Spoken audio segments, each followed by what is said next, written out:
Okay, I am now recording. Good morning. It is now 9:01, March 31st, Wednesday, and the class is MED210 Anatomy and Physiology, 2 Due in Italian if you are bilingual. Now, what is due today? Your task 2, your discussion 2, and your lesson 2. And just a quick public service announcement. It's not only this class, but multiple classes that we're starting to, ask you guys, hey, just respond, have your initial response, of course, and just respond to one person. So let's say, for example, I agree with somebody. Let's say, let's make the topic, I agree with why you should wear a mask.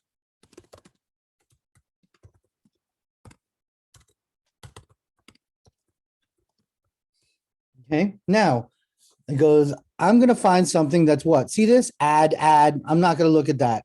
But look at this, right? University of California, SF. Okay. I know for a fact they have a healthcare program there, and it is an EDU. I could also have the considerations for wearing a mask, CDC, Center for Disease Control, and it's a .gov. This one too, University of, I don't know, Michigan or Maryland, and it's a .org, okay? But I try to keep away from blogs. So if I want to support somebody, this is what I typically see. Oops, let's get rid of that. That was last night's. This is what I typically see. And let's say I'm responding back to myself or something, right? I typically see this. Hey, Nelson. Great post. I like the way you talked about blah, blah, blah, blah, blah, blah, blah, blah, right? And then it becomes mutual adoration society. Like, I like your stuff, you like my stuff, let's all get an A. Well, in academics, that's not how it works. In academics, if you support somebody, you have to have evidence to support them. So don't do that, right? Do this. Morning, Nelson. I totally agree with your assessment of the mask debate. And then I find this, right? The science, and it's from a what? It's from a legit place, University UCSF, right? And so it's legit, right? And who's this Nina Bai? Let's see, web writer, da, da, da. She's a scientist, right? And she's got an MA from Johns Hopkins, and Johns Hopkins is one of the most, it's one of the most prestigious medical schools, and also it has a school of epidemiology as well, right? Actually, the valedictorian of my medical school works and teaches for Johns Hopkins. So it's legit. So that's what you got to do to know things are legit. So I'm looking through here. It goes, experts say that evidence is clear, right? Right. And we talked to UCSF epidemiologist, right? So can I say, according to George Rutherford, an epidemiologist at University of California, San Francisco, goes, and also Dr. Peter Ching Hong, who's a infectious medicine specialist, right? And he goes, current science is mask work, because there are considerations to wearing a mask. And these experts say that it is clear that mask can help prevent the spread. So do you see how, and then, you could, let's say this is the article, right? I could take that article, copy it, put it in something like bibme.org, right? And just like Ms. De Leon stated, our university librarian, I could put it here, website, right? Click search. That's the website I want. Okay, final step. Okay, and the author, now this is the part where you have to pay attention, right? Electronically published March 24th, 2021. Wow, super new. And what was her name? Linda Bai. Let's look. What was her name? Nina Bai. So first name Nina, last name Bai, and she had what? Her credentials was BSMS, BSMA, right? So she is legit. Create citation, bang. So if I made that comment, and I'm supporting, the original author, and I'm like, oh, look, and I got it from a totally legit place, right? UCSF, EDU. Do you see how more powerful that is? That's way more powerful than just saying, what do we have here? Hey, I really like your post. You're really cool, right? I'm telling you, even now, and I'm currently taking my MBA. Even master and doctoral students do this. They love they love to have mutual adoration society, and also they don't want to offend anybody. Now, I'm not telling to offend somebody, but if you agree with somebody, find, like, according to University of California in San Francisco, doctors, blah, blah, blah, blah, blah, epidemiologists, blah, blah, blah, blah, blah, stated that, blah, blah, blah, blah, blah. And then it goes, so it says that not only I agree with your post, these experts at the University of California, San Francisco, in an article electronically published in March of 2021, and it totally validates the original author. Instead of, hey, great post, I like the way you do it, right? And I'm telling you, even on even in graduate school, they do that. But in graduate school, the better thing to do is, let's say, even if you agree with it, in debate, it's called arguing the con. The con argument, like if you're pro something, right? An educated person will argue the con. So that's the problem nowadays with people who have political ideologies or people who don't look at science. Scientists always have the idea of, what if you're wrong, right? Even though, let's say, for example, we know coronavirus is a virus, but what if we're wrong? So back in March, the first thing that scientists did was, are we sure it's SARS-2 corona? Could it be a different coronavirus strain? I remember it was like January, February of 2020. Myself and other colleagues and other MDs in Stratford University, we were looking up all the literature to make sure that is it really a virus? Because could it be something else? And also, as a professor of epidemiology for the last 10 years, I got to look at the numbers. Okay, so that's the thing. And you could see, using bibme.org or things like that, how long did it take me to do this? It didn't take me that long, and it's on video, so you could play it back on how I did it. But you could see here look how powerful that is. That makes your argument, whether you're supporting somebody. That's why it cracks me up when you see, like, political pundits or people on TV, and anything on TV is usually 99.9% garbage, because it's usually for entertainment value, and they pick and choose what data, right? And a classic example is why people still think to this very day, right? Why people think to this very day that chocolate, if you eat chocolate, it produces the same hormones and the same neurotransmitters as love.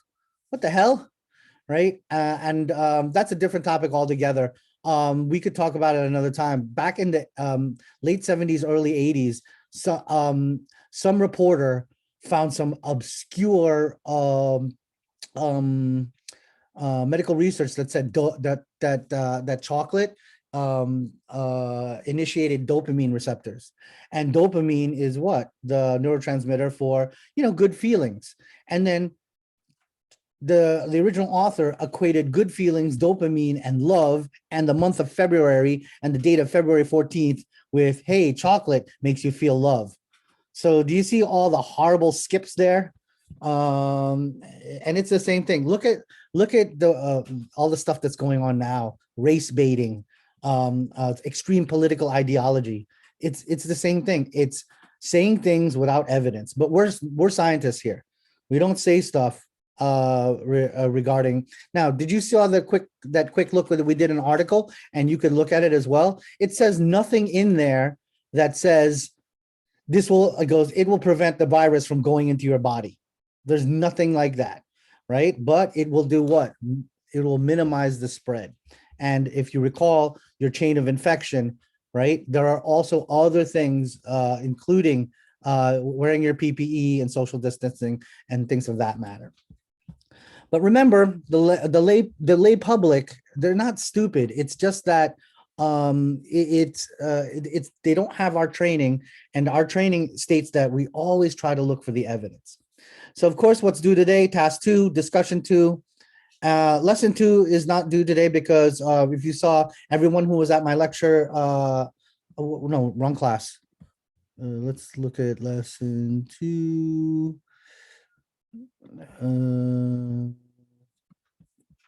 Just make sure. Yeah, lesson 2 is also due today. And I forgot, did I say it's like only section 1 or something like that? Or only these 4 questions or something like that? So let's now go back and let's talk about what are we doing this week.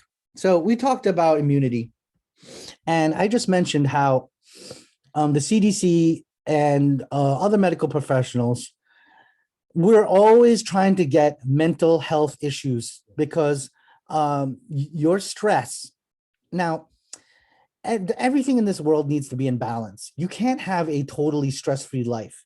If you have a totally stress-free life, that means you're not doing anything. You have to have a little bit of stress, but too much over prolonged periods of time, like this pandemic, is not good, and it will decrease your immunity.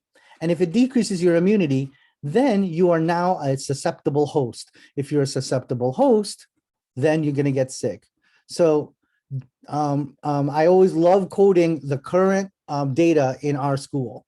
I currently have, I think, 85 advisees, and over the last year, I've overseen more than 200 some odd students.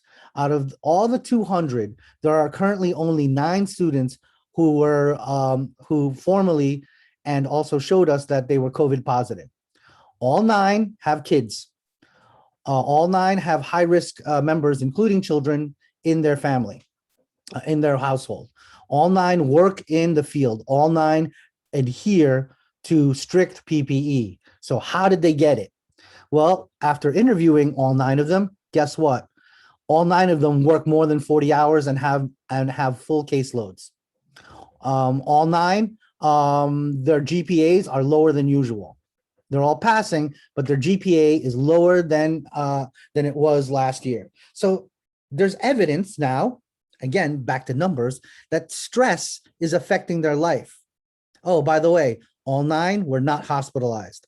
All 9 were not vaccinated.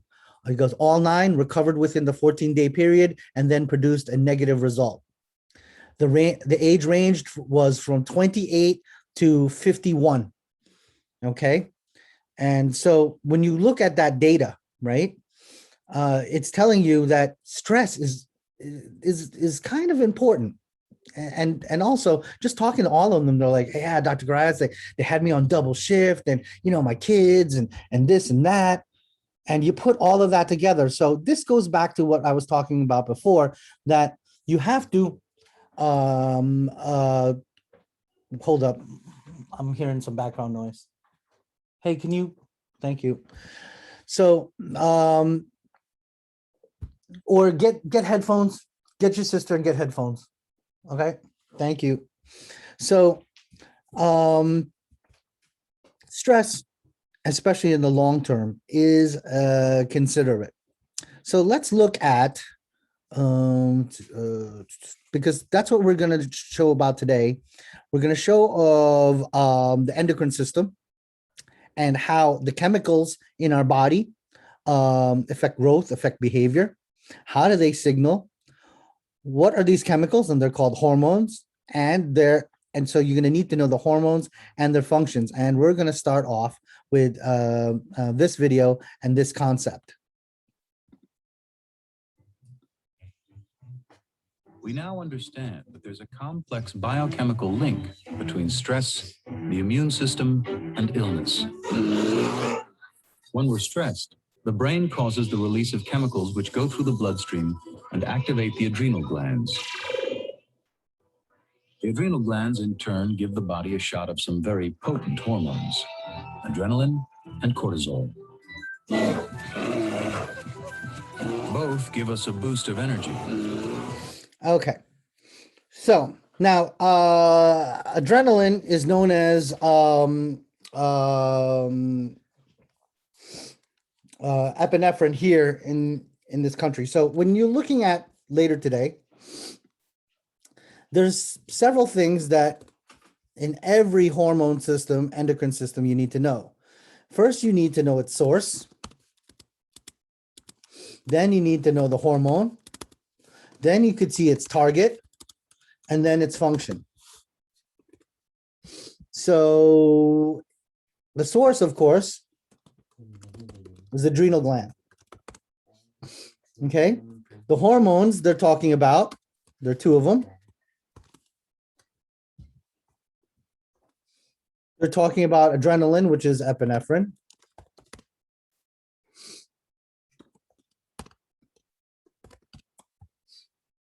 And cortisol. The target, of course, your muscles, your body, and everything. So the first thing that adrenaline does is, and its target, you can kind of relate it to its function. The first thing, according to that video, is the adrenaline is going to do what? The target hormone, so for example, it's going to increase heart rate, increase respiratory rate, increase blood pressure. Okay. Let's put this down here. And let's put cortisol a little bit further down. So the adrenal gland, it releases adrenaline, epinephrine. Its target is, of course, your heart, your lungs. And of course, what's its function? Fight or flight reaction to danger. And it'll also open up fat cells so I can get glucose out of them. Because remember, fat is a storage form of glucose. So it'll signal glycogenolysis. So lysis of what? Glycogen. Glycogen is a storage form of glucose. And does it make sense? I'm running away from that bear. I have to get what? My heart pumping, because I need blood to bring oxygen to my muscles so we can get the fudge out of town. Respiratory rate, I need more oxygen. Blood pressure, right? When blood pressure has to increase, again, to push that blood that carries my oxygen to my muscles so I can get the heck out of there. And I need energy, right? So I have oxygen and glucose. I'm going to need way more ATP, right? Remember your anatomy and physiology 1, glucose plus oxygen equals adenosine triphosphate. So that's your fight or flight reaction to danger. This is the initial response of fear and stress. So it's a good thing, right? It's also the reason why any of you like to, what do you call that? Like to go on roller coasters, you know, the roller coaster season's coming. I only go on a roller coaster or something scary once a year. I'm a fraidy cat. I'm afraid of heights. I'm afraid of a whole bunch of things. But the one thing that I like, and I usually do it around my birthday to remind me that I'm alive, I do something that scares the bejesus out of me, right? Usually a roller coaster or bungee jumping, or you know that bungee thing where they stick you in a big metal cage, right? And then they shoot you up in the sky. I do something like that around the time of my birthday just to know that I'm alive. And it's because why? All of this gears up. And don't you feel like euphoric and high during that initial fear, right? It's fun. Well, at least for me, right? But what happens if that danger is prolonged? Okay. Well, if the danger is prolonged, the adrenal gland will now secrete cortisol. And cortisol is not good because what does it do? What does it do? Its function and its target is to, I'm going to put a negative sign here, which is to decrease or diminish your inflammatory response.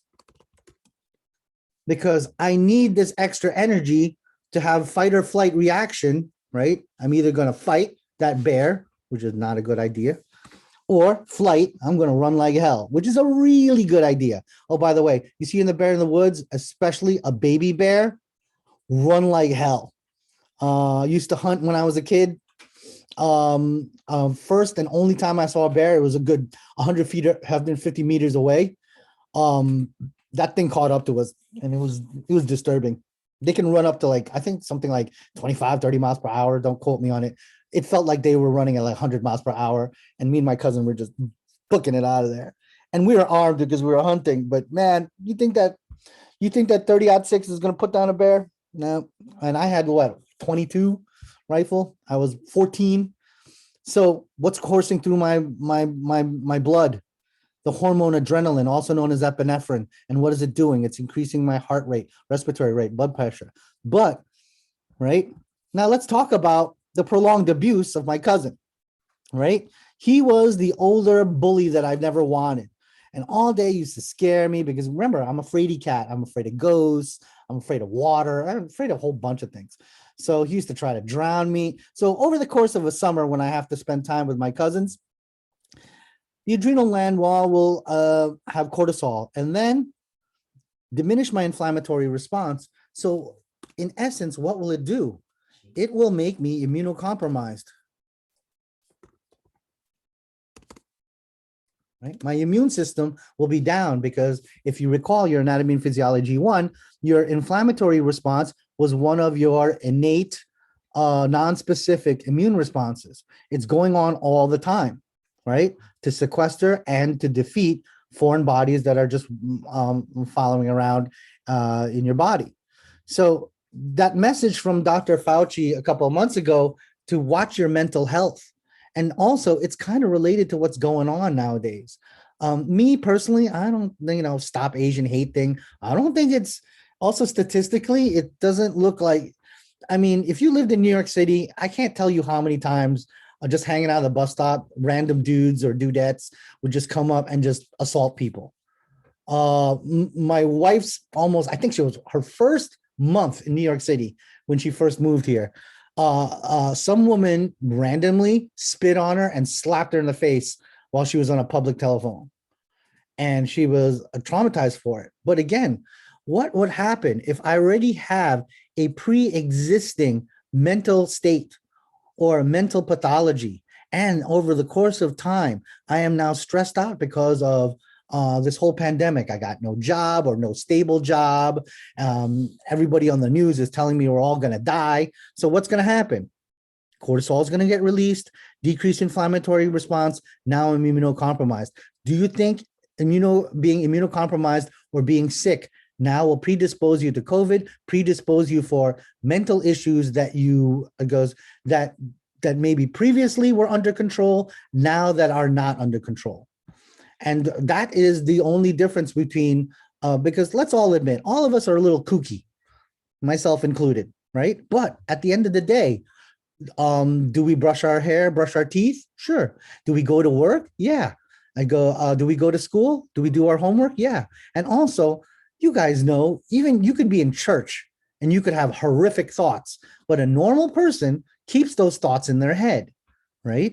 But you could see now what's going on in this world. A lot of people are letting loose and letting go. And now those negative thoughts, and all of us have negative thoughts, but we normal people who have it under control, who are not immunocompromised, because we'll keep those thoughts in our heads, right? So, and not give in. So you can see how looking at our patient globally, also the other word that is also used is looking at our patient holistically. That means everything. How's their mental state? How's their financial state? Oh, every time I go to the hospital, I really don't care if I live or die. I care about the bill that's going to come my way, right? That's why I'm your typical guy. I'm a typical cheapskate dad. I don't want to go to the hospital. You know how much that's going to cost me? And my wife goes, you got insurance, you got this. And I go, yeah, it's going to eat up my money. And I get very, very cheap. So, and then Don't you think that'll stress me out? Yep. And then my blood pressure will go up and all that. I also mentioned my wife just had surgery, right? So now she has a little bit of stress. What happened to her blood pressure? Her blood pressure is now a little bit elevated, right? Click to end full screen. So that's how stress, and this video here is the same thing.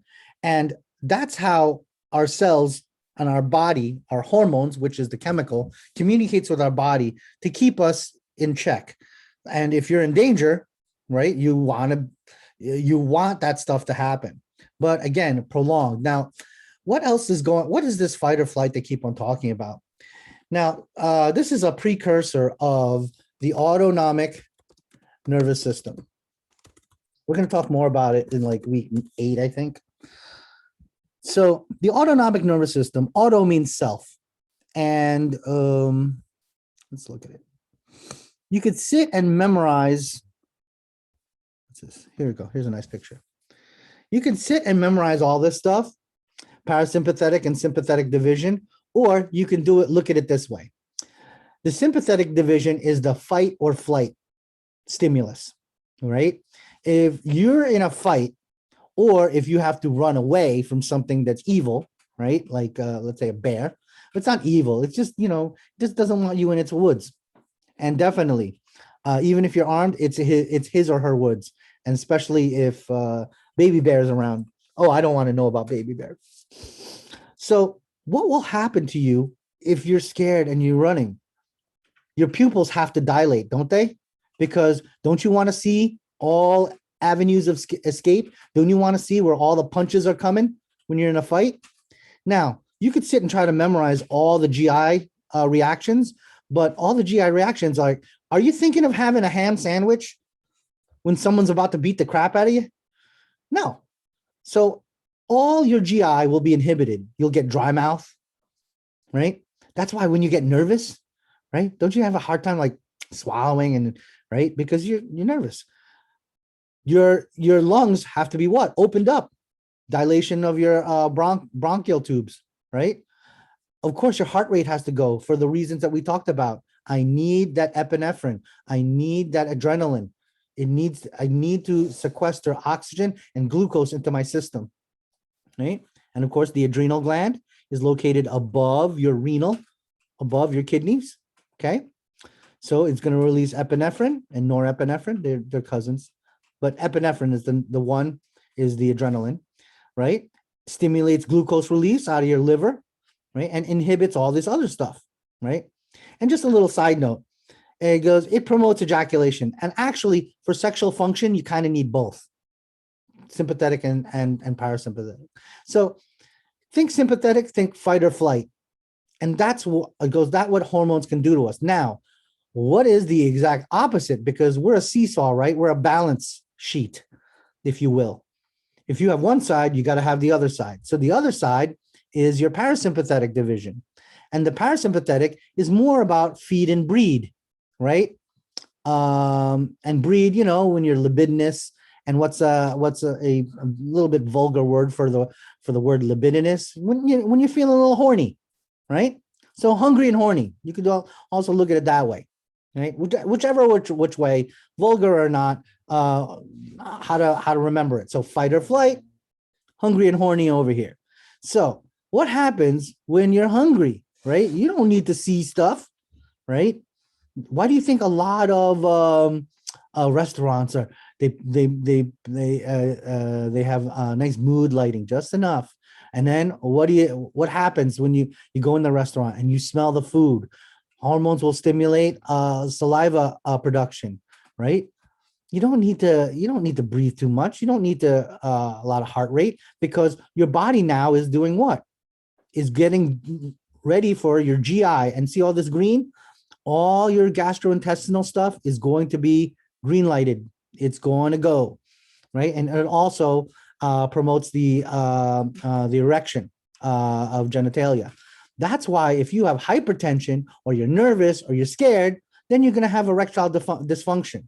So you got to be relaxed when it's what Borat calls the sexy time, right? You have to be relaxed. But then to promote the ejaculation, you also have the sympathetic nervous system. So both A and B question is sexual function. You need both.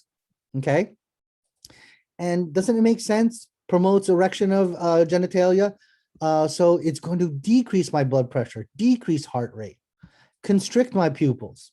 Now, clinically, how is this useful to us? Well, there are some people who love cocaine and heroin. So that will excite the sympathetic nervous system, right? And that'll be all of these signs and symptoms. And once you know and realize that, you can read them like a book. And there's some people who love marijuana. Mary Jane, the stinky magic, as was relayed to me in a previous lecture. Tetrahydrocannabinol, which is the active ingredient of marijuana. And oh, by the way, just a little side note. Someone offers you gummies, right? Even though the package says 100 milligrams, just be careful, okay? Because the people making this stuff, a couple of my DJs had a bad experience, and I had to drive all the way to Baltimore to go save them. And what will it do? It'll constrict your pupils. Saliva, get really thirsty, right? Everything will be slowed down. And I've been told from numerous movies and pop culture that you take a whole bunch of marijuana, what do you get right after? You get the munchies. Stimulate stomach, pancreas, and intestines, right? All your GI stuff. So that's why your patient has the munchies. You know, that's why they're eating, you know, cat food and kibbles and bits, right? I had a fraternity brother, ate a whole thing of, those dog biscuits for your dog. He was so hungry because he smoked so much stuff, right? So remember my little story, whether it be vulgar or comedic. This is your fight or flight sympathetic nervous system, and here's your feed and breed, your parasympathetic nervous system. So when you look at things and understand things, you can see you don't have to memorize stuff. When you understand stuff, and now you could see how the sympathetic nervous system, once prolonged, is a lovely expression of how hormones like cortisol and adrenaline work. And remember, the adrenaline is the initial response, also known as epinephrine. Let me highlight that one as well, because adrenaline, they call that adrenaline in Europe. We call it epinephrine. And hey, guess what we use if I want to increase heart rate and respiratory rate in my patient? Let's say my patient is going into shock and their heart and their lungs aren't working too well. Well, I give a bolus in their IV line of epi, and it's going to increase the heart rate, increase respiratory rate. It's going to sequester glucose so that my patient can fight whatever's going on. But cortisol, we also use cortisol to decrease the inflammatory, like anyone had any cortisol cream or hydrocortisone cream, you know, no more than 1% or 2%, right? It will decrease the inflammatory response. But we also give not hydrocortisone, but cortisone to asthmatic patients, because the asthmatic patient has what? Has a out of control inflammatory response. So you could also see how we're not really curing anybody in medicine. We are just playing around with science in order to get you back in balance. And that balance we all know as homeostasis. Okay? So that's those two videos. Now you can watch this regarding autoimmune diseases. Just know that autoimmune, auto means self. What happens in autoimmune diseases is that your body attacks yourself. It's like, you know, like the military term friendly fire. Like your body doesn't recognize you as you, so it attacks yourself, and then it has this out of control inflammatory response.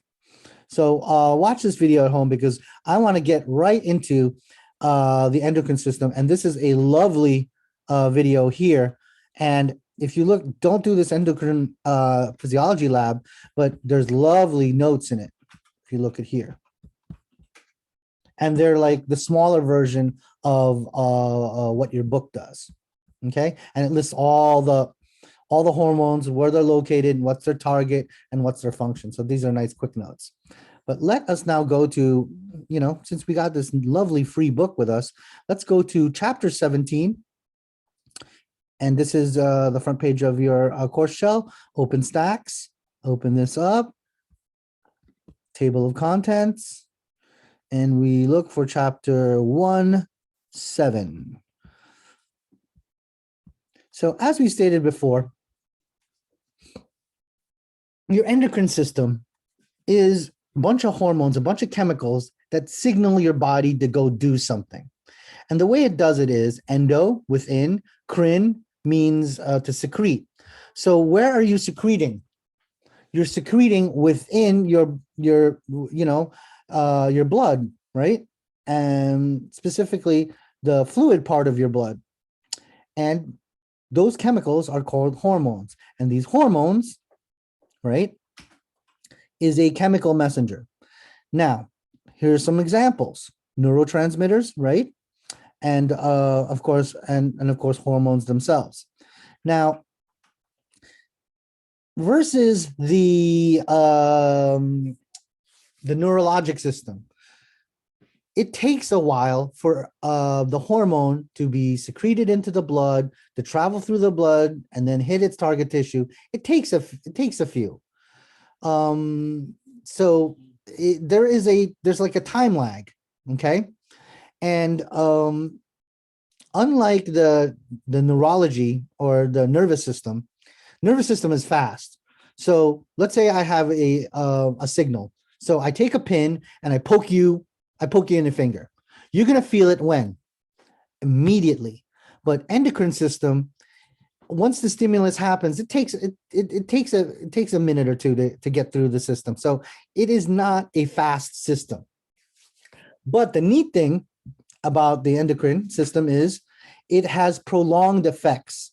Okay, like for example, growth hormone. Once that gets triggered, it's continuing to tell your body, hey, you got to go grow. Your bones have to go grow. You have to grow.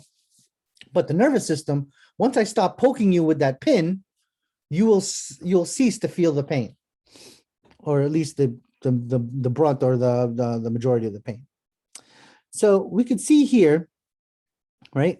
There's different glands, and they are storage centers for these hormones. So you have a pineal gland, it's located in your brain. Pituitary, also in your brain. You have your thyroid here, which is in, the junction in between your, right here, this is your larynx or your thyroid cartilage, and it's right overlaying your trach right here in the superior portion of your thorax, which is your chest. We already now know about adrenal glands. Pancreas is another big gland and we're going to be talking about insulin and glucagon, but there are also other pancreatic signals, but insulin and glucagon are the two main ones. Your ovaries or testes in the male, right? These are homologous things. If it's a male patient, testes. A female patient, it's ovaries. So the ovaries secrete estrogen and progesterone, and the testes secrete testosterone. And the ovaries have the signal for you to be a female. The testes has the hormone and signal for you to be a male. Okay. Oh, we also have an exocrine system, and we talked about that. That's your sweat glands in your skin. Okay. And also that too, there's been studies that talk about the perfume industry is very, very big on these things called pheromones. Pheromones are the scent of certain animals, and especially in the the insect world, and how they send messages to each other chemically. Well, they think that it's the same thing for human beings, like certain scents and certain pheromones get sensed by the human being. It's a theory. There's some data on it. I've seen some data on it, but the perfume industry is really big on the exocrine system, sweat glands, and pheromones, which have a chemical signal to other human beings. But we're going to focus on endocrine. Okay, so And of course, endocrinologists, they are the experts of all of this. And the big thing that they're really good at is thyroid disease and diabetes mellitus. I'm going to talk about those two things as well. So, no, I don't need that. So let's look at these hormones. And one of your main main gland is, as you can see here, your pituitary gland. Okay. It's also referred to as the master gland because it has all the major associated hormones. And there's a front part, which is the anterior, and there's a posterior part. So growth hormone, we just mentioned, right? Don't need to know what chemical class it is, but you definitely need to know where is it from, anterior or posterior pituitary, right? Here's its anterior. Growth hormone, and what does it do? Promote growth of body tissues. So the main thing is what? Muscles and bones. So that's its target tissue. And by the way, GH, especially in adolescents and children, only happens when you sleep. Okay, only gets released by your brain when you sleep. So that stuff that your parents told you, that hey, goes, you'll be a midget if you don't sleep. I go, Mom, I slept a lot, but I'm still 5'4", so what the fudge? But you can only imagine if I didn't sleep enough, I'd probably be much shorter than I am. At least that's what I keep on telling myself. Anterior pituitary, growth hormone. So promotes growth, body tissues. So think muscles and bones, target tissue. Another anterior pituitary is prolactin. Pro means, I'm pro something. I am team lactin. And what's lactin? Milk. So I'm team milk. I promote milk production. And the target is female breast tissue. So from the anterior pituitary, prolactin, female breast tissue, and that promotes milk production. Another anterior pituitary is thyroid stimulating hormone. Thyroid stimulating hormone stimulates these two things, thyroxine and triiodothyroxine, or thyronine. Thyroxine and triiodothyronine. I just call it T4, T3, right? And that's part of your thyroid gland. And we also have calcitonin, which reduces blood calcium levels. Because remember, too much of a good thing is a bad thing. Too little of a good thing is a bad thing. We have to be in balance. And what T3 and T4 is, their target tissue is heart and lungs. So they deal with your metabolic rate, how fast you're breathing, how fast you are also taking in food and metabolizing it, breaking it down to its glucose products and the oxygen that we need. So that's what TSH is. TSH will stimulate thyroid gland, which is T3, T4, and T3, T4 will increase your basal metabolic rate. And also calcitonin reduces blood calcium levels. Another anterior pituitary is your adrenocorticotropic hormone, or ACTH. They stimulate the release of your adrenal cortex. And what's in the adrenal cortex, right? Well, we're going to talk about that momentarily. But just right now, it has a lot to do with a bunch of things, including, why is everyone calling me today? Sorry about that. It's distracting. ACTH, just know that adrenocorticotropic hormone. So troph means grow. Adrene means adrenal gland. Corti means the cortex of your adrenal gland. So that will stimulate your adrenal gland. You'll also see this a lot, like you saw this with TSH. You have one gland that stimulates another, then stimulates a function. So this gland stimulates your adrenal cortex, which then stimulates other things.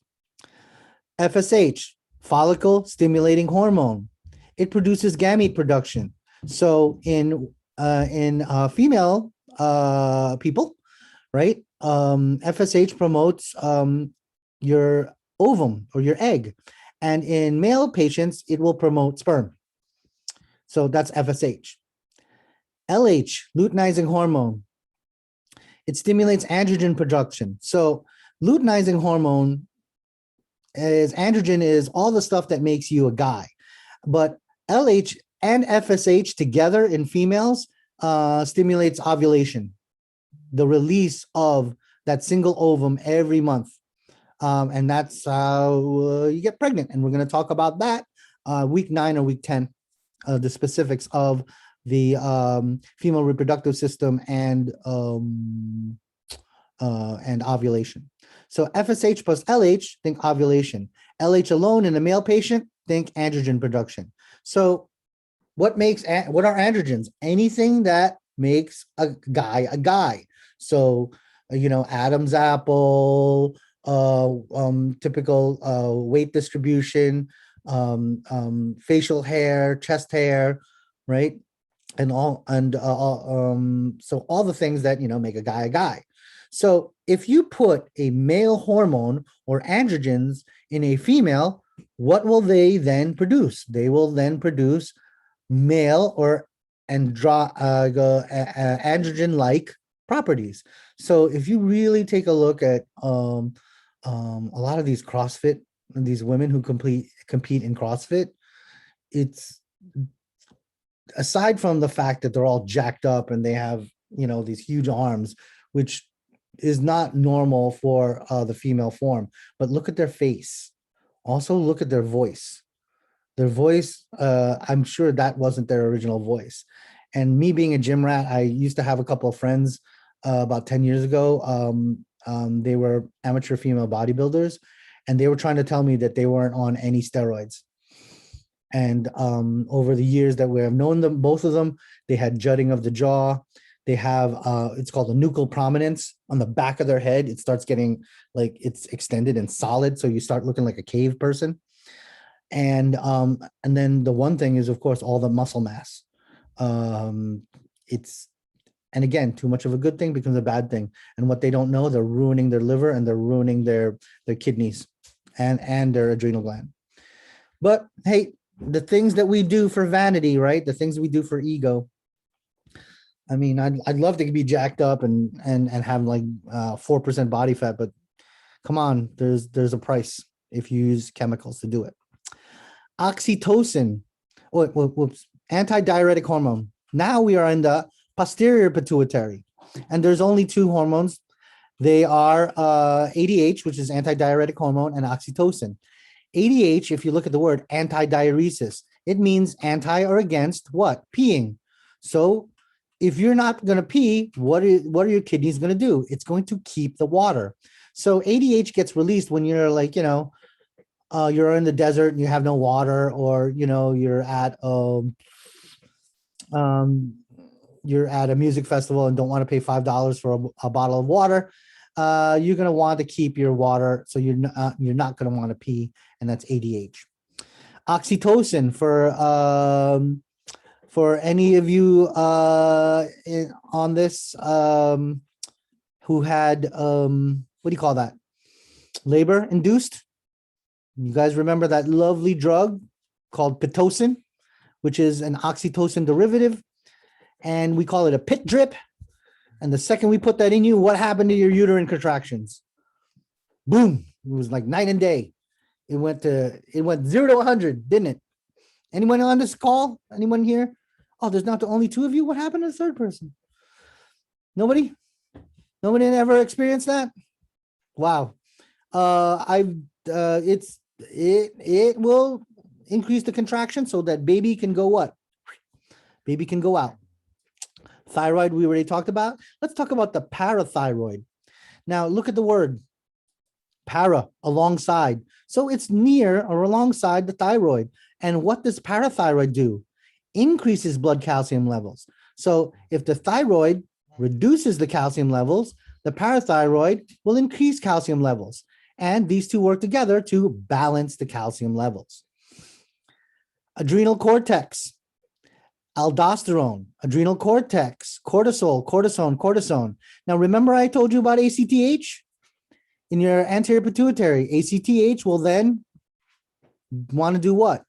Increase aldosterone and increase cortisol, cortisterone, and cortisone. So what will happen? You'll have increased blood glucose levels and increased sodium levels. So I could ask you on an exam, what does ACTH do? Well, it stimulates the adrenal cortex. So it'll stimulate aldosterone, cortisol, both A and B, right?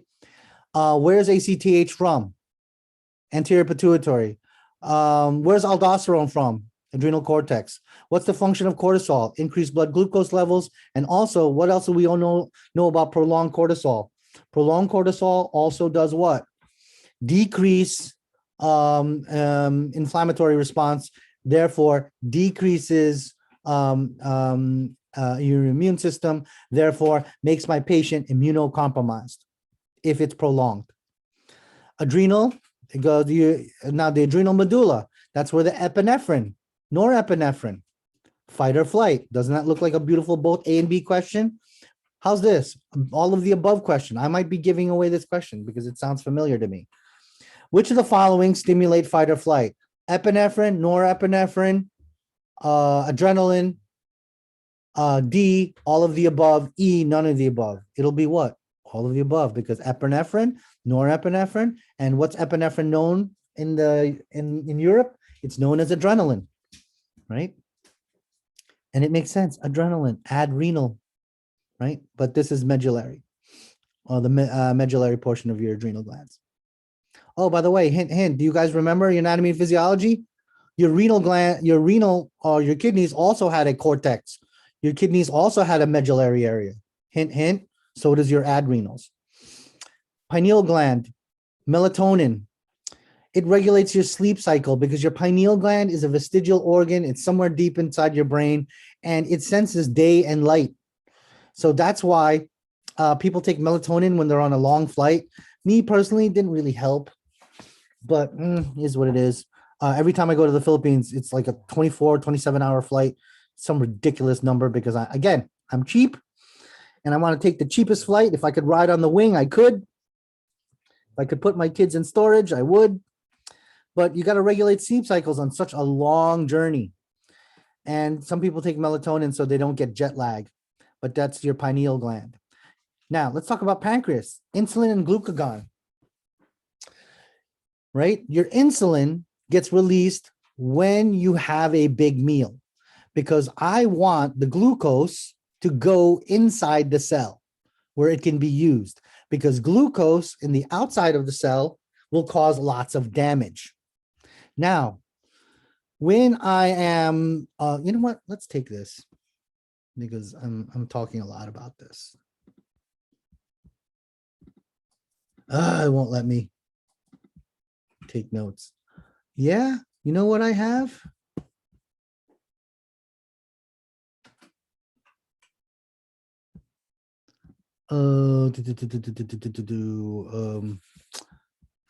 I have this. Control Shift 4. I could take this. I could take this picture. Wow.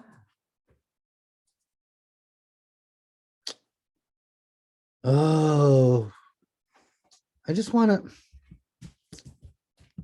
My computer is not being cooperative. Okay, how's this? I will open up Microsoft Word. Then I will find it here and then put it in my Microsoft Word if I can, like so. Okay. Let's diminish this for a minute. So we look at this. Let's expand on this. Forget about protein. So let's look at the first one.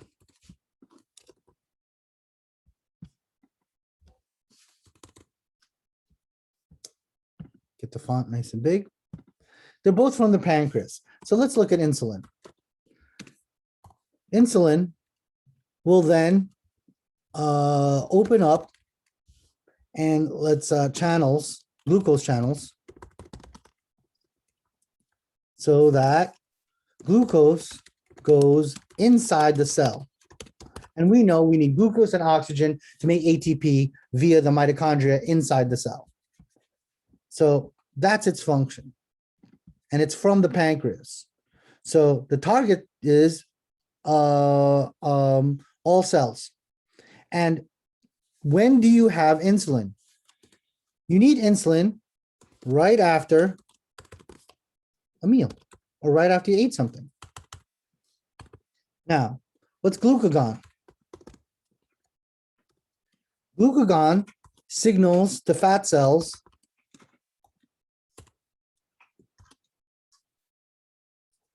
right?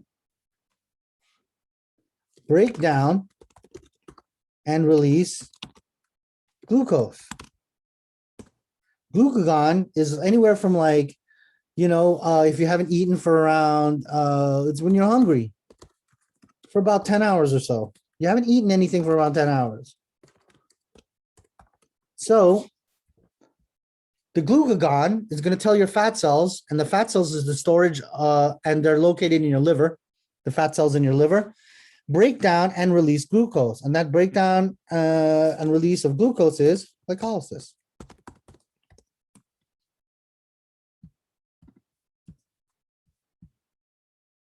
Now, insulin doesn't do anything to the meal.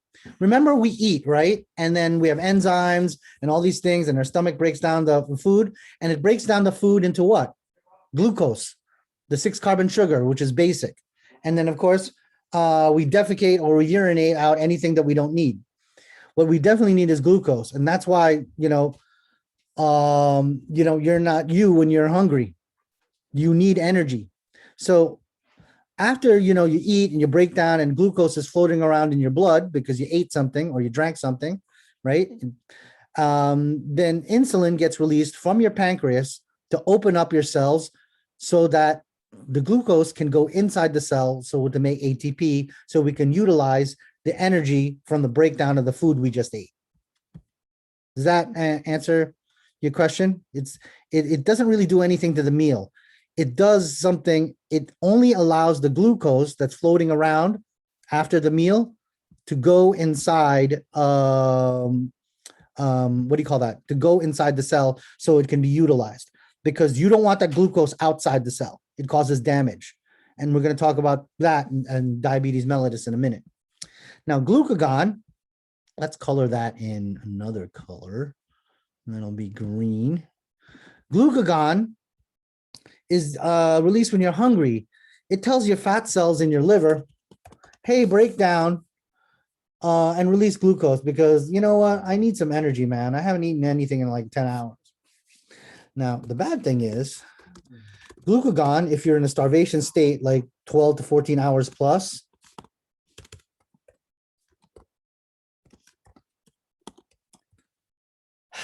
that'll tell the liver to break down glucose. But instead of breaking down glucose breaking down fat cells to make glucose, the fat cells now make ketones. Ketones are bad. They're only a temporary fuel. That's why you shouldn't starve yourself or go on a starvation diet. Okay? Like past 10 hours.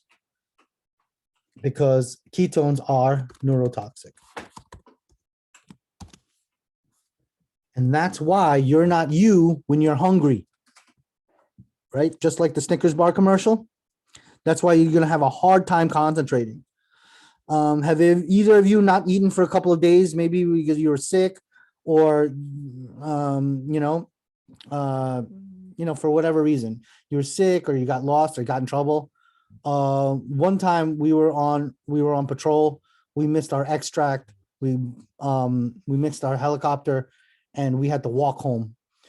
It took us 4 days to get back home, and none of us, the entire platoon, had nothing but whatever snacks and whatever water we took. We thought we were going to be home in in an hour once the helicopter, but an hour in a helicopter will take you 4 days plus. And on the third day, that's when things got really weird. We were giggling, acting silly, serious fights over little things. And it was awful because what's floating around after a day or two of no food or minimal food? Ketones, and they're highly neurotoxic. Now, it's nice, fat cells are breaking down, and you may have heard of the word ketotic state.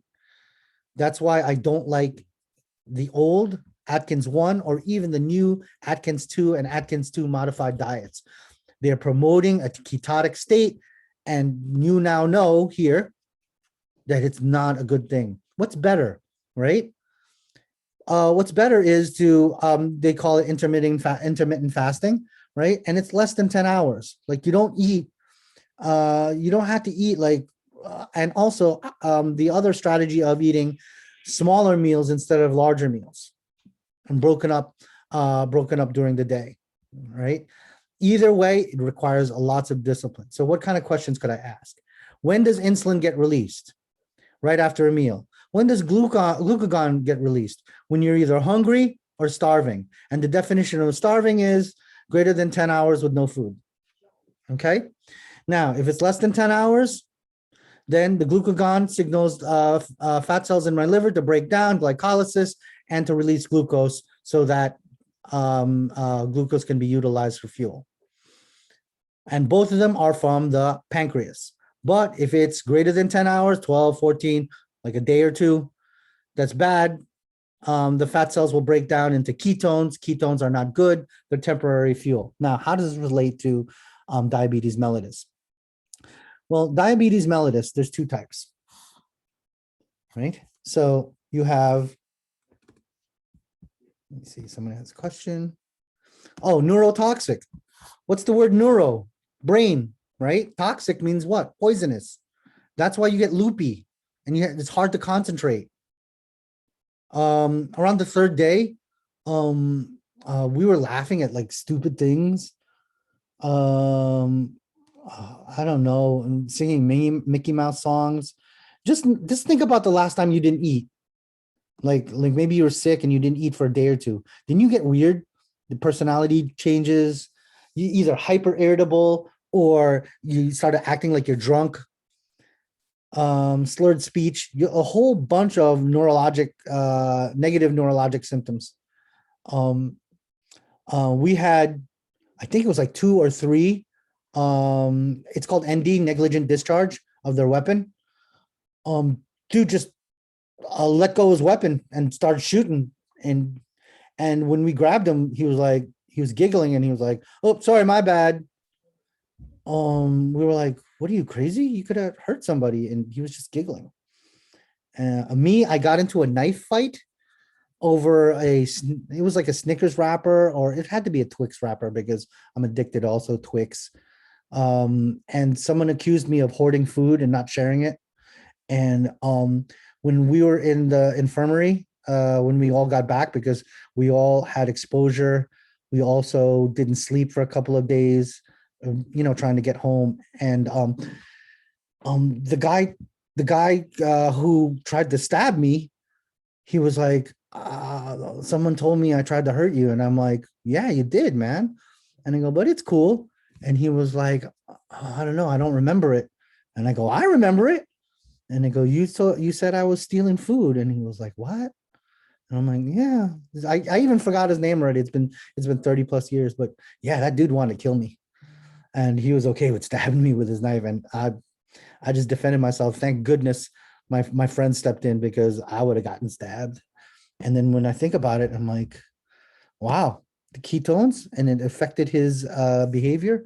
And remember, 3 days subsisting on, whatever chips or little candy bars that we had. And after that deployment, I carry tons of food. Before that deployment, I used to just carry tons of bullets. I'd rather have bullets than food. But after that deployment, I just carry food and a lot of Doritos. Again, which fostered my Dorito addiction. Which reminds me, I need to buy Doritos. So let's now talk about diabetes. And the endocrinologists, they're expert at it. Now, we already know insulin. It's a hormone, right? And in order the hormones to work, let's look at this insulin receptor.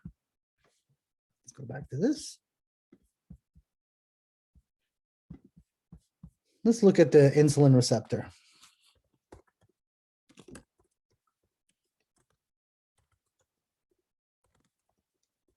What happens in diabetes?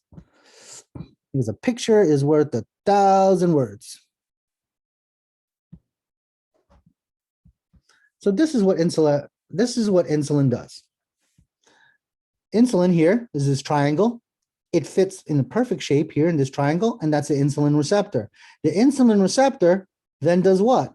Signals this glucose transporter, also known as GLUT4, to open up and let glucose in. And then once glucose goes in, what happens? It either gets stored or utilized, okay? So what happens in type 1 diabetes mellitus? Type 1 diabetes mellitus, or non-insulin dependent diabetes mellitus, type 1, the problem is this insulin. There's not enough of it. And those are the people who are born with, they're born with some sort of insulin or pancreatic defect, okay? So they're going to have a hard time getting glucose in, right? Now, remember what I said? The 6-carbon sugar, this glucose is a big thing like this. If it's floating around outside, it's going to do damage, right? So that's not good. So, and remember the analogy I had in previous lectures? It's just like, when you go to the gas station, it's just like putting fuel on the top of the hood and inside the seats of your car, right? Now, you eat too much. We're going to talk about diabetes mellitus type 2 in a minute. But diabetes mellitus type 1, that's the one where they need insulin because the insulin isn't so good. Now, diabetes mellitus type 2, which all of us are headed towards, right? That's when this insulin receptor is broken.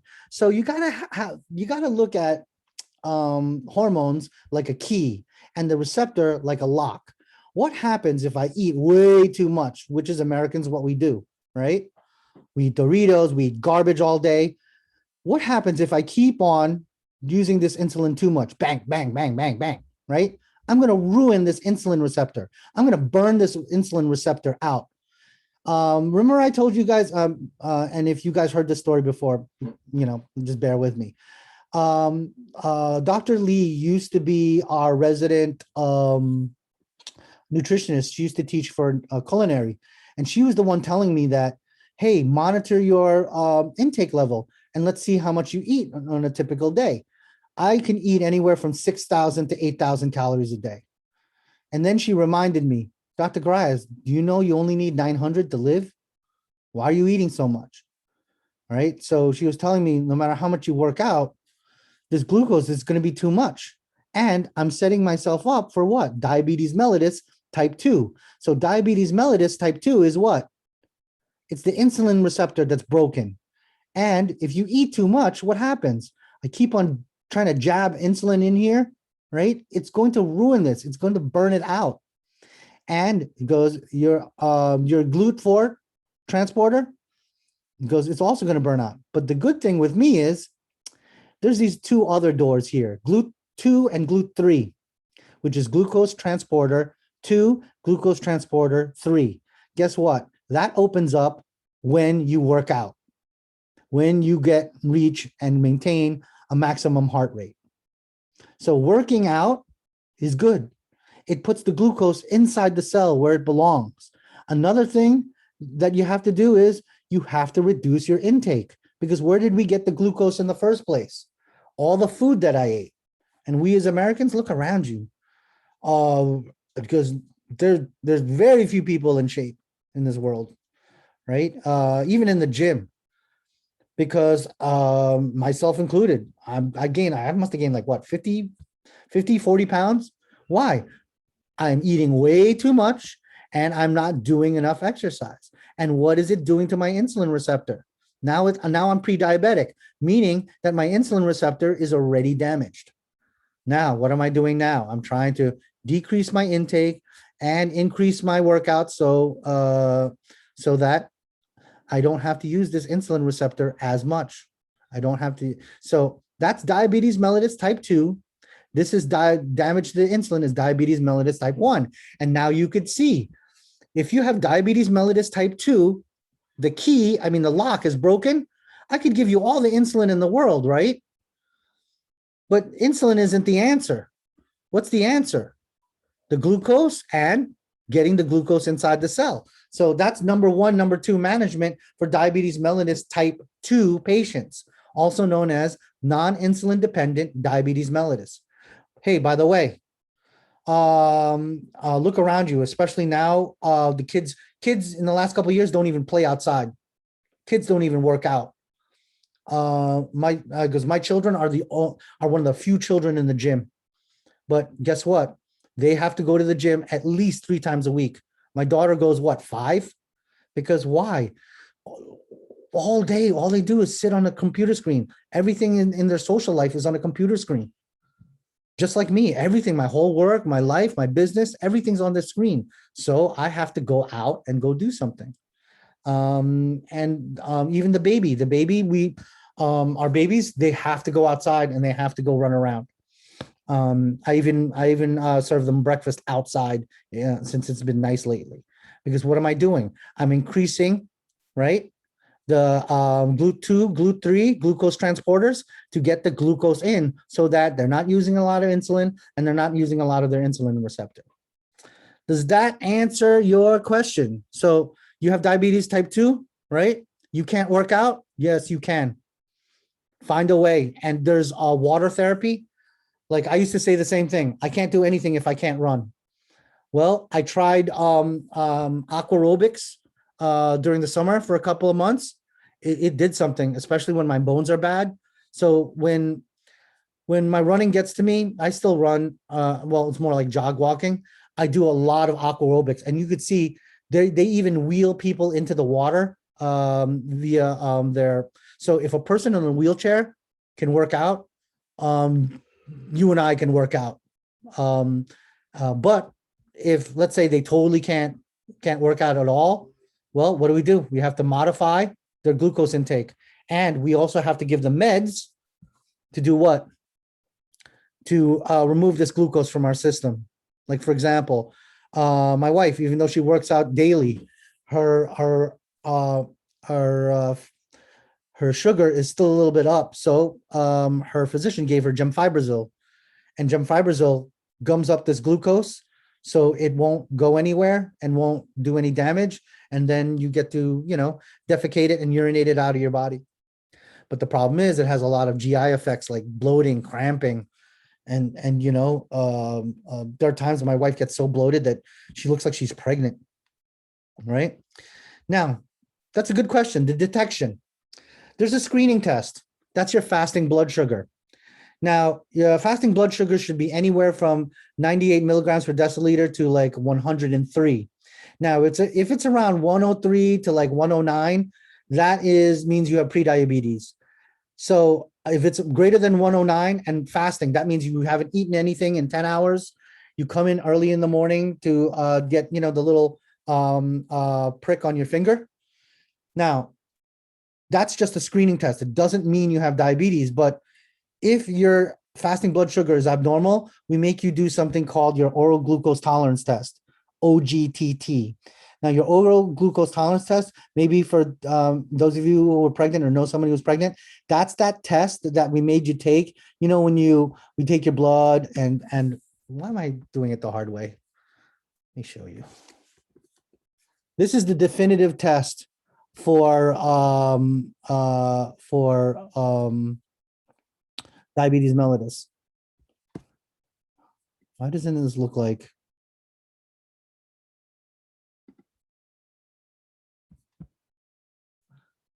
So the OGTT test, right? This is what we do, right? We take your blood and then we give you a known glucose standard. And then we measure your blood again, like in an hour and then in 3 hours. And then we see how quickly your blood goes down. And you could see here, like a drug like metformin, right?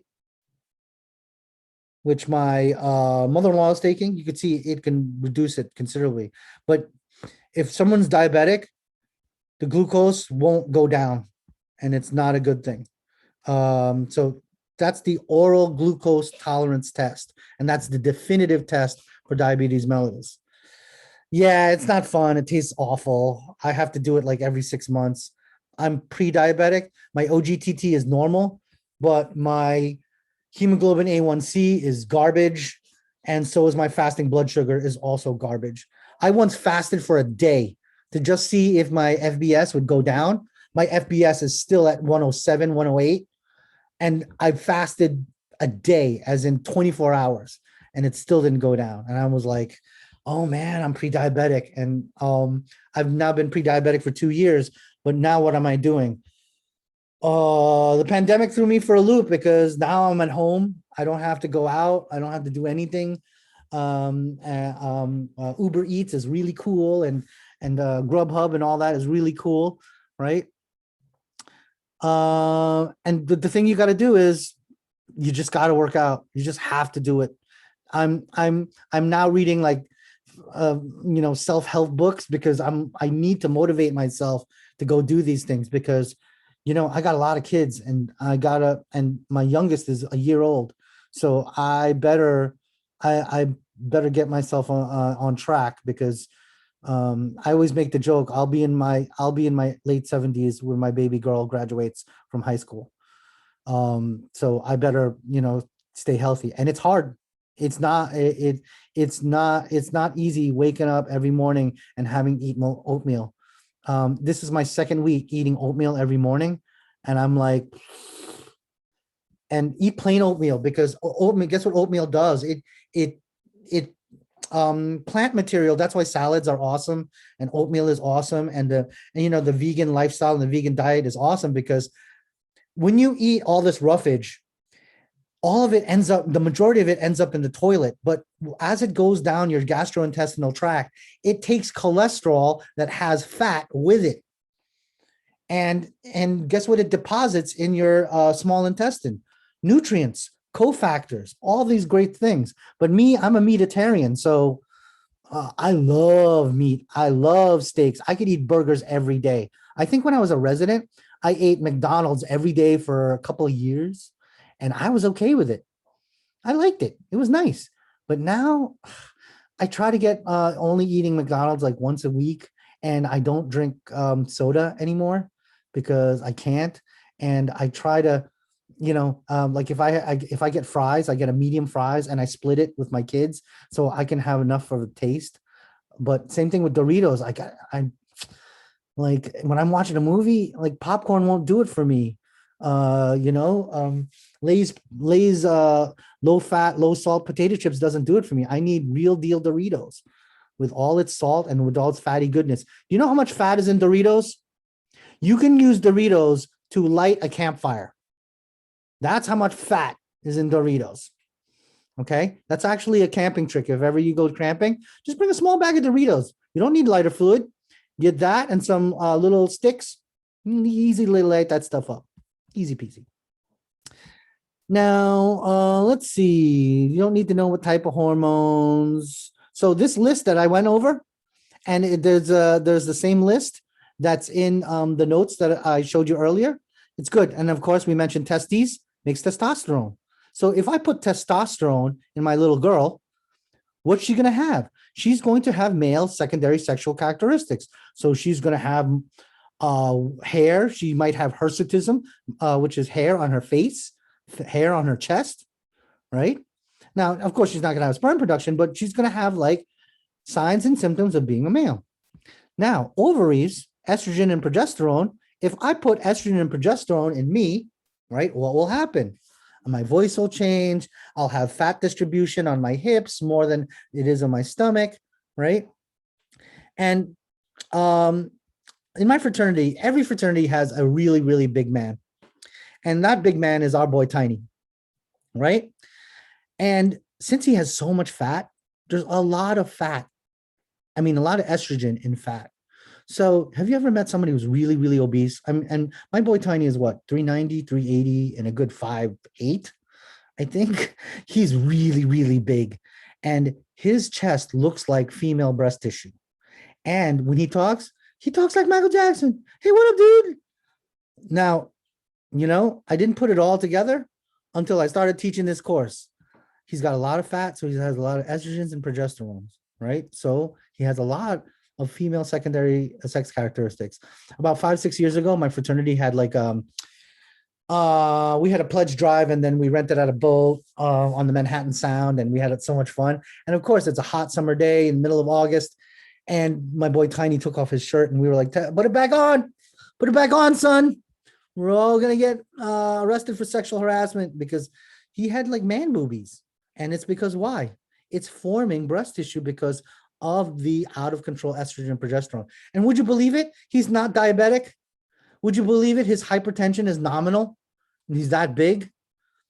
He smokes, he drinks, and he sits there and looks at me like, he goes, "What up, bro? I don't understand, man." He goes, "I'm healthy. I'm healthy as a horse." I don't know what that means, but that's what he always says. It sounds funnier in Spanish, right? But man, I just find it also amazing. That's also genetics. My genetics in my family is predisposition to heart attacks and strokes. So I better get my my act together. So let's talk about the control, right? And this is the feedback loop. And this is your anterior pituitary and posterior pituitary. So the best thing to think about it is that when there's an imbalance, you could have positive feedback, which makes the hormone release faster, or you can have negative feedback, which tells the hormone release to do what? Hey, slow down. So that's the best way to look at it. You don't have to get all complex about it, but it's just like driving, right? If you're too much to the left, what happens? You know, you're on the highway, you do a little nudge to the right. If you're too far to the right in the lane, you give yourself a little nudge to the left. That is what's going on with negative and positive feedback. And that is essentially homeostasis. So if I ask negative feedback, right, to corticotropin releasing hormone, you'll say what? It will negative.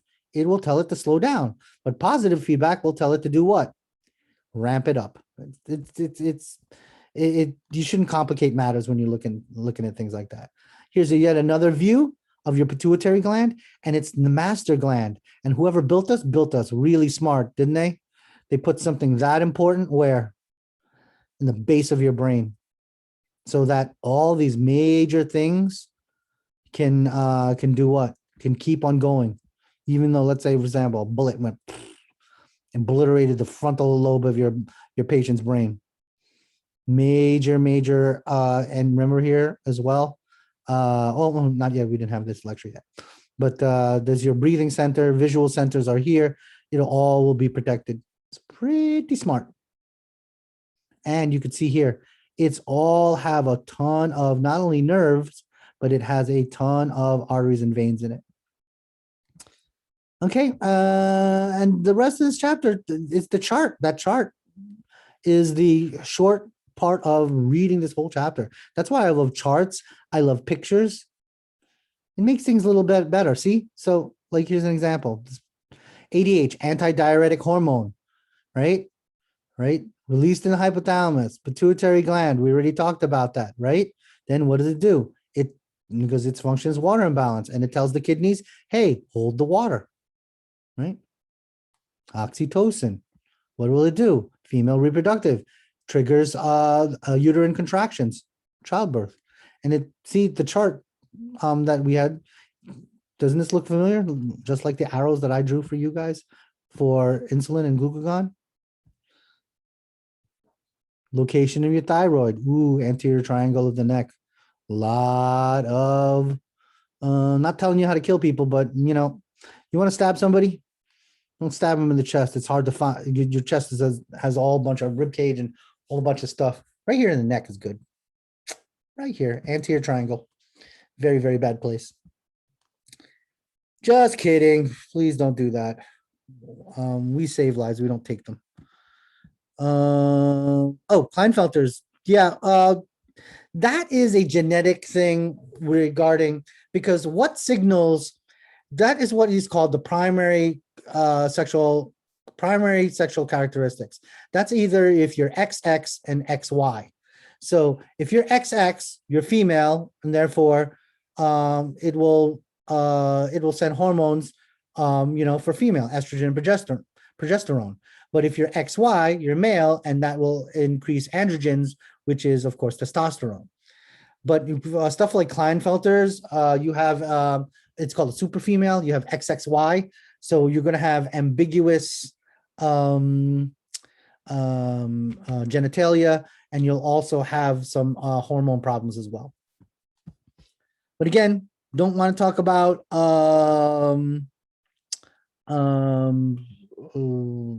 pathologies. We're only talking about normal. T3, T4, we talked about that. Calcitonin, we talked about that. Reduces calcium levels, right? That's your thyroid. And remember, in your parathyroid, the parathyroid hormone increases calcium levels. I think that's what the rest of this chapter is. It's just going, it's just going through in much greater detail than we need. So let's go back to the course and let's ask ourselves, did we go over everything that we needed to go over? Let's look at our task. And remember, we have so did we talk about the functions of the endocrine system? Yes. Did we talk about the different hormones involved? Yes. Did we talk about stress response, both acute and chronic responses? Yes. Effect on stress on the immune system? Yes. So with that being said, did we talk about how the chemicals signal? Yes, we did.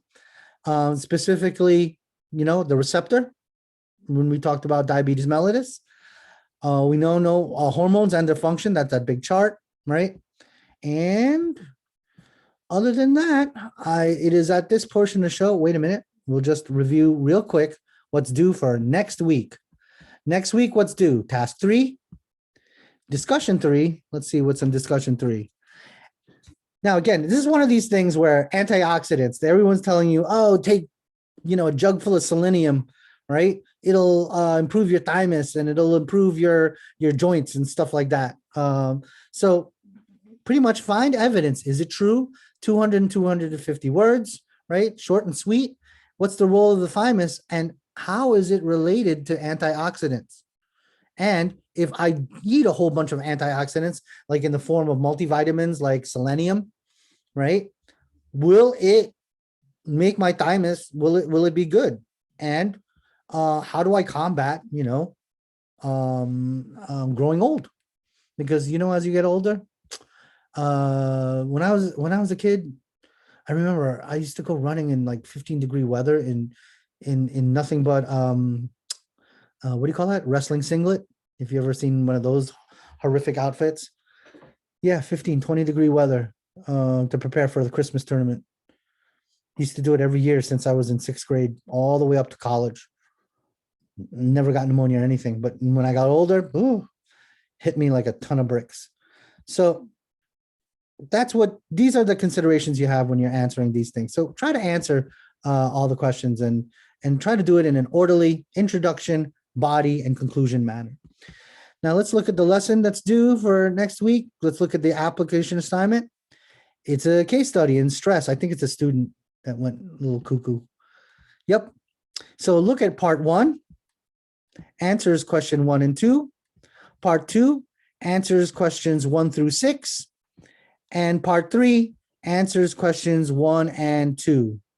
So 1, 2, and 3. And then read the last conclusion part. Don't need to go any further. And it's quick. A lot of the questions are, just relating back to the case. Okay. And remember, when you're looking at the case, think about, and guess what?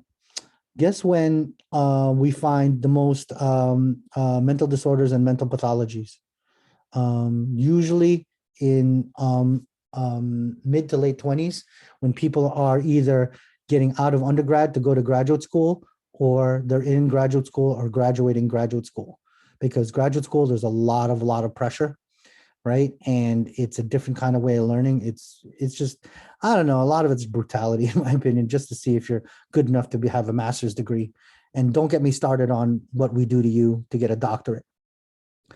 But a lot of pathologies come out, and stress, and a lot of sickness and ailments and pathologies come out because of stress. So part 1, 2, and 3 is good. So it's at this point, I will stop the recording, and then we'll open the floor for questions.